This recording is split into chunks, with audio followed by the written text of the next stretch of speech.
It's not winter anymore, folks. See the outside temperature. Inside's 80.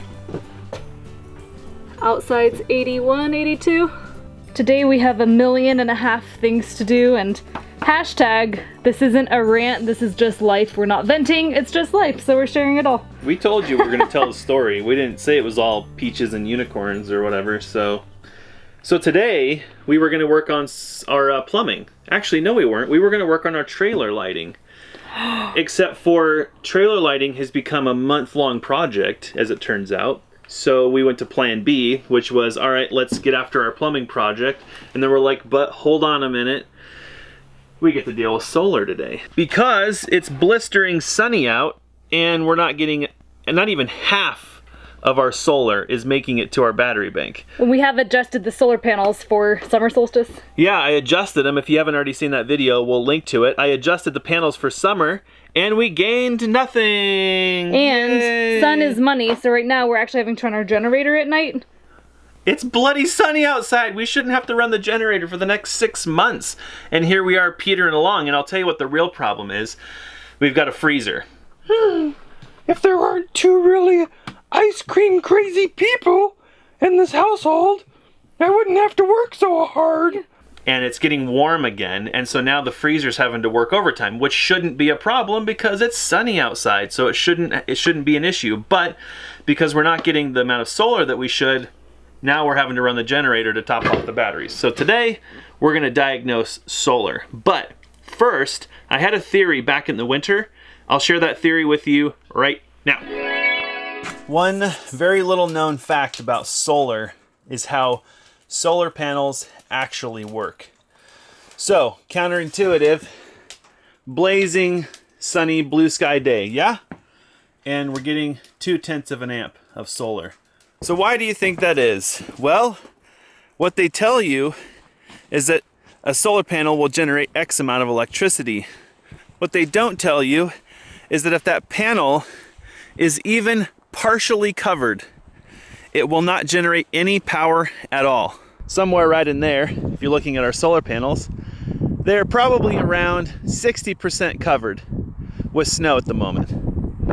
And you would think, okay, well, I'm only going to get about 40% power output, right? Well, wrong. I'm not speaking in technical terms here, but the way a solar panel works is each of those little black grids is actually a very small amount of voltage. And those little black grids that you see are actually wired so that when they all receive sun, it generates the voltage that the panel is rated for. However, if even some of those cells are covered by something like a shadow or a cloud or snow, you get nothing.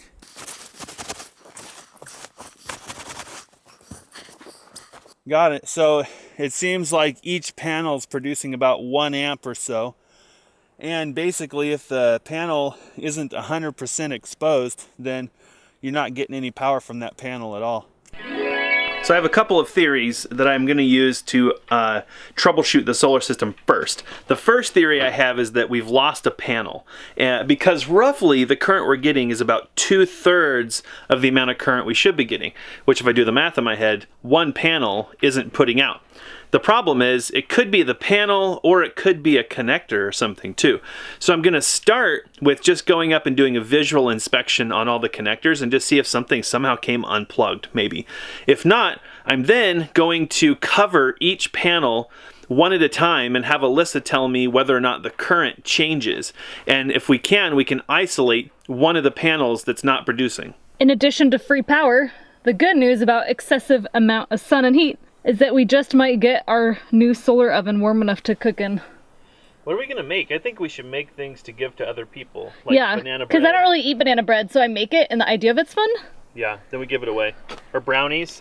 You know what would be amazing is if we could make like a baked cheesecake. You know how we're making like the DIY cheesecakes in the winter? I'll bet we could bake a gnarly cheesecake Heck in there. yeah, we should try it. You going to the top of the hill? Yeah. And I hate yelling. Actually, I love yelling. I don't like it. It hurts. I'd rather do it through the radio, so. The first thing I wanted to check is just to make sure that the panels are clean. I mean, they're not spotless, but they're definitely not dirty. So this shouldn't be costing us half of our power. The next thing to check is all of the connections. We've got these harnesses because these solar panels, I believe, if I remember correctly, they're running parallel so that all of the amperages are doubled, but the voltage stays the same. So just kind of doing a visual on all of these connectors, and these all look fine. What about over here? So this is the other side. These all look like they're doing okay. Because we are getting some current from the panels, that tells me that our main leads, as far as I can tell, are doing just fine. That means that, you know, the main line's not broken or damaged. So something else is going wrong. So I think what we should do is isolate each panel and see if we can figure out which one's not producing, maybe. So I forgot to bring something up here to cover the panels with, and so Alyssa's gonna bring me a tarp. Tarp delivery. Thank you. Yep. So one of the realities of solar for us has been that it's not an everyday ordeal, but that is definitely a top of mind thing. You have to always be aware of what the system is doing. In our experience so far, solar is not a hands-off, plug it in and walk away lifestyle, which we're not opposed to because right now the sun is providing our power reasonably for free. So it comes with trade-offs. All right, so what we're looking for is, I want to know, I'll tell you when I cover a panel, and I'm looking for a pretty substantial drop in amperage. And then maybe you can let me know what that drop overall is, and then I'll take the cover off the panel. Okay. All right, I'm going to cover panel number 1 now. Okay, so I'm going to remove the cover from this panel, and then I want you to kind of keep an eye on the amperage as it increases, okay? Okay. All right, any noticeable change in the current down there? 3 extra amps. Okay, that's not good. That means we're getting 3 amps out of that panel or so. All right, let's continue down the line. So I'm going to cover up panel number 2. That's the one in the middle, and we'll see what the current drop is on that. All right, any noticeable change in current down there? It's leveled out at 8.1, so about 8 amp loss. All right, 8 amps is quite a bit. I mean, that's probably what I would expect each of these panels to produce, is about 8 amps. So let me move on to panel number 3, and let's see if that one gives us 8 amps too. Okay, so something changed. I don't know, maybe my head was creating a shadow and I didn't realize it. So, Now we're back to 9, 10, 11, 12. let me think about this for a minute. So I'm thinking that this little bit of panel that's exposed right here is throwing off of our calculations. So I need to change my tarp. So are we having any changes right now? Is it pretty darn steady? It's pretty steady. It's at like 13.7 to 9. So let's just go back through one panel at a time. So I'm gonna move now to panel number 2 and we'll see what happens. 0 change so far. Okay, so we're still at 13.7 to 13.9. Yes. Okay, so I'm gonna move now back to panel number 1 and let's see if there's any change there. It's at about 14. 13.9. Okay, so that makes no sense why 2 panels is 14, but 3 panels is 18. So let me take this off this last panel here and see if we get any change. We're at 17.3. So that means that every single panel is producing, but something's not making sense by the time it gets to the charge controller. Now I know that the size of our wiring is an issue because we're running, I think it's around 100 feet, and we're running on 12 volts. So I think the voltage going down that wire is only maybe like in the 17 volt range, which is really low. So we're trying to push a lot of amperage through a fairly small wire. And that's not a good idea with solar, which is why these kind of low voltage RV type systems aren't really excellent for off-gridding. They're okay, but they're meant to run very short wire runs. And when you're off-gridding, like we are, you run pretty long wire runs. That's why it's really ideal, if you can, to go to a higher voltage, both on the panel and on your charge controller. That way, when you run that high voltage on a long run of wire, you don't lose nearly as much current. But that requires a far more advanced charge controller to handle the higher voltages coming in, which we don't have right now. And it's typical, when you first start out, you're going to use more budget type solar components, and you're going to run into these restrictions. So at this point, because I did some fairly basic troubleshooting and it's not obvious to me what the problem is, I'm just going to give GoPower a jingle and see if they have any ideas, because they probably have run into scenarios like this before. Brief message with your name, phone number, and the product you are calling about. We will respond by the end of business day. One of the other realities of solar is that you have components. To date, it's still a component industry where you've got batteries from one company, cables from another company, a charge controller from another company, wires from another company, and panels from another company. And so you end up with all this stuff. It's kind of like the PC world where you have to download new drivers and reboot and update your operating system and all this stuff to get things to work together. A good system really comes down to things that are well matched. GoPower has a lot of matched components, which is why we felt like we shouldn't have too many struggles, and we don't know what part of this could just be rookie mistakes.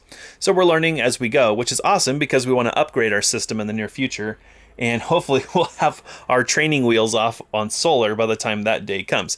But this is one of those harsh realities of solar. You need to be prepared to ask for help. And I have to say that using the internet for support isn't always the best idea. You'll get a million ideas on how to make solar work on the internet. And we prefer to just call the company direct and talk to them about their products. So when you choose a company to work with, make sure that they have as good of technical support as they have a product. And that way, when you have questions or concerns, you can get help. Because solar is often dealing in large currents with low voltage, having access to meters for this stuff is not something you're just going to find at your local big box store. We have voltmeters, but they're limited on the amount of current that they can measure. And so without buying a meter that costs as much as our solar system, it's challenging for us to do a lot of diagnostics on these systems. For example, we still have this brownout issue with the transformer on our inverter, and I just don't have the equipment to test it.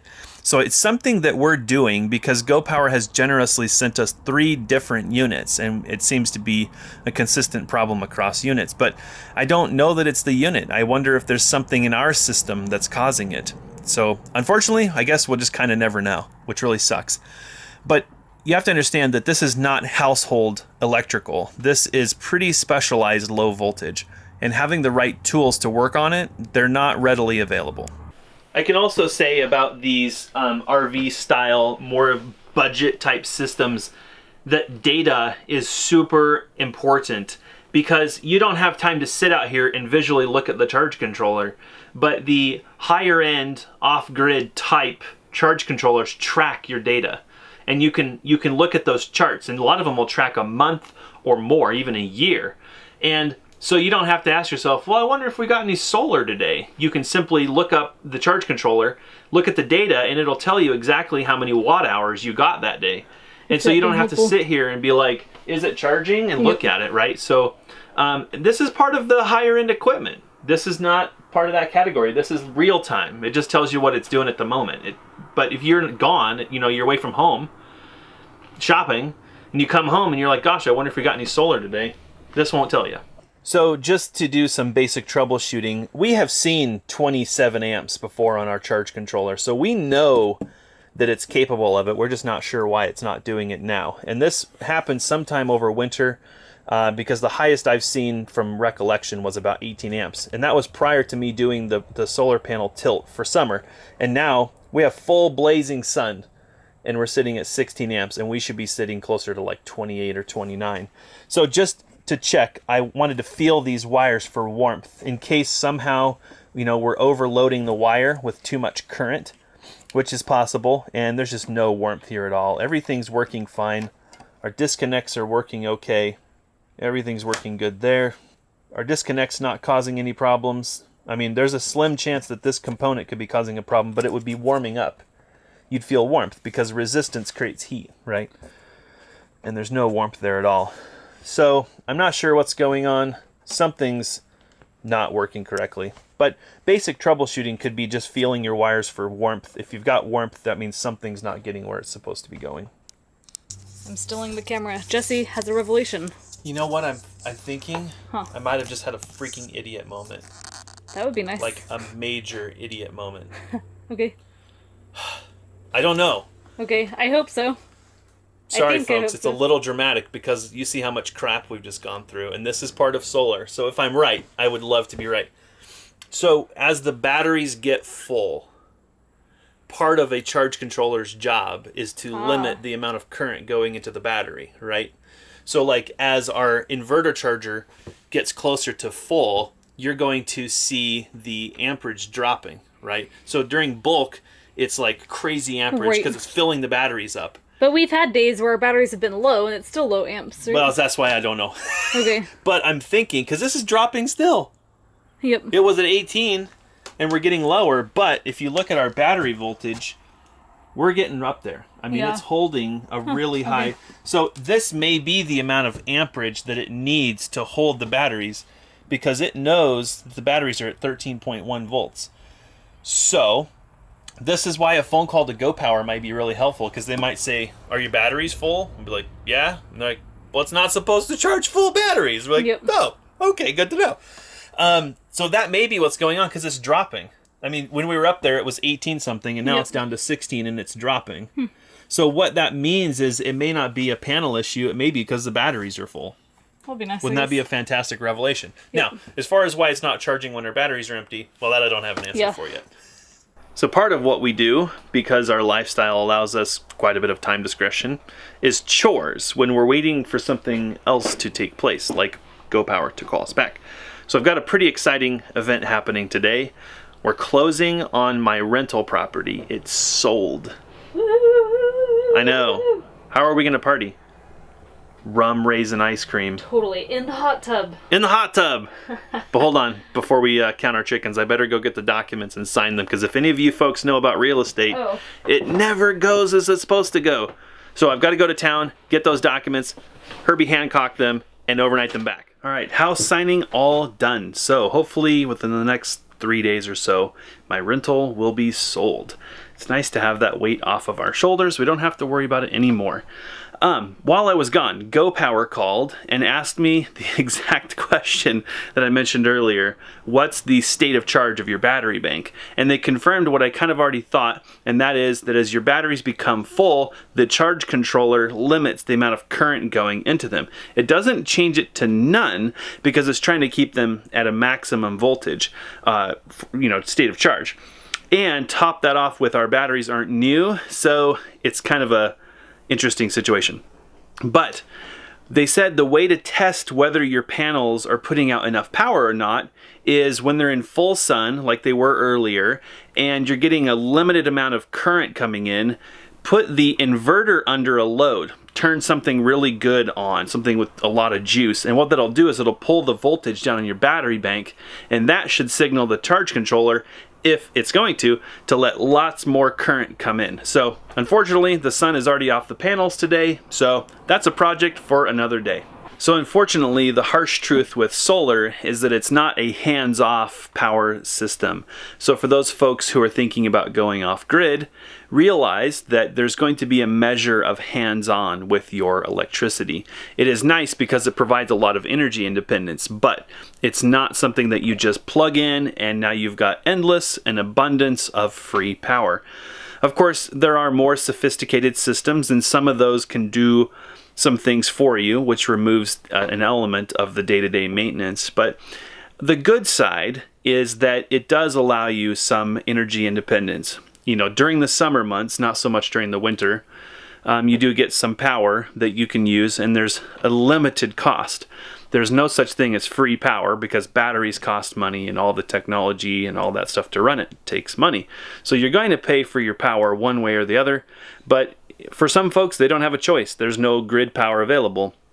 And does all this mean that Alyssa and I are going to go run and get hooked up to the power grid?